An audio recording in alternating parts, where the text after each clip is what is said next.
දුකක් තියෙයි. ගොඩක් කල් නැති වෙයි. තේරුණාද? හැම කුණාටුවක්ම හැමදාටම තියෙන්නේ. ලස්සන දවස් තියෙනවා.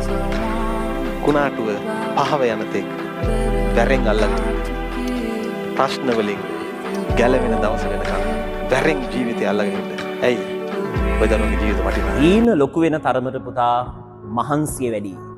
මහන්සිය වැඩි වෙන තරමට ඒකේ ආතල් එකත් වැඩි. ඔය අහලා තිනවද කතාවක්? ඉදිලා වැටෙන අඹේට වඩා පොළු ගහලා ගල් ගහලා කඩන අමු අඹේ රහ වැඩි. හේතුව ඒ පොළු ගහලා කඩපු අමු අඹගෙඩිය ඇතුලේ මහන්සිය තියෙන වැඩි. ඔයා ලොකුවට මහන්සි වෙන්න බැයි නම් ලොකුවට හීන දකින්න.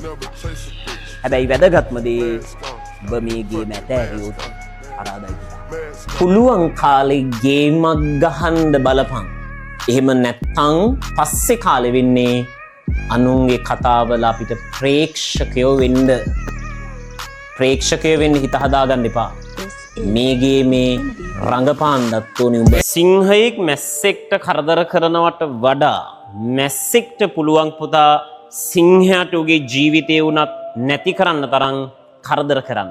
පොඩි මිනිස්සයාට ජීවිතේ නැති වෙන්න දේවල් නැති තරම්. හැබැයි ලොකු පොහොසත් මිනිස්සුන්ට තමන්ගේ ජීවිතේ රැස් කරගත්ත දේවල් එක්ක නැති වෙන්න තියෙන දේවල් වැඩි. එක පොඩි දෙයක් ඇති තමන් ජීවිතේ එකතු කරගත්ත සියල්ල නැති වෙන්න. හැබැයි පොඩි මිනිස්සෙක්ව ඉන්න කාලේ උඹට නැති වෙන්න දෙයක් නැහැ.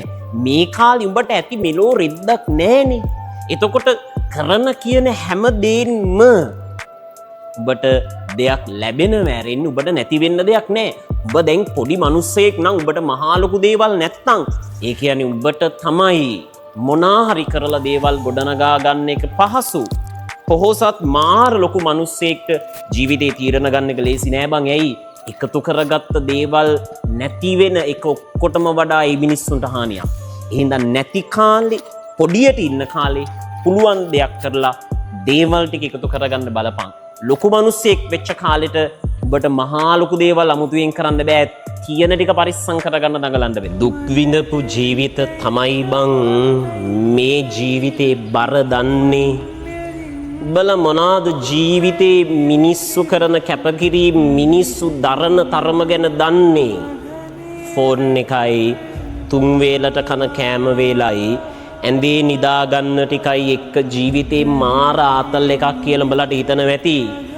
හැබැයි කාලයක් එනවා ජීවිතේ දුක් විඳලා මේකේ ජීවත් වෙන එක කොච්චර බරක්ද කියලා හිතෙන කාලයක් තිබ්බලමයි මගේ පර්ස් එකේ නැති සල්ලි විතරයි. හැබැයි අද මම හම්බ කරන සල්ලි ටික දාන්න මගේ පර්ස් එකේ ඉඩ බෑ. නැති තැනේ ඉඳලා ඇති තැනට එනකම් මට උනේ දවස් ගත වෙච්ච එකයි. ගත වෙච්ච හැම දවසකම මම මහන්සි වෙච්ච එකයි. දවස් ගත වෙද්දී හැම දවසකම ඔබ මහන්සි වෙනවා නම් ඔය හිස් වෙච්ච සාක්කු ටික පිරෙන්න මහ ලොකු කාලයක් යනවා.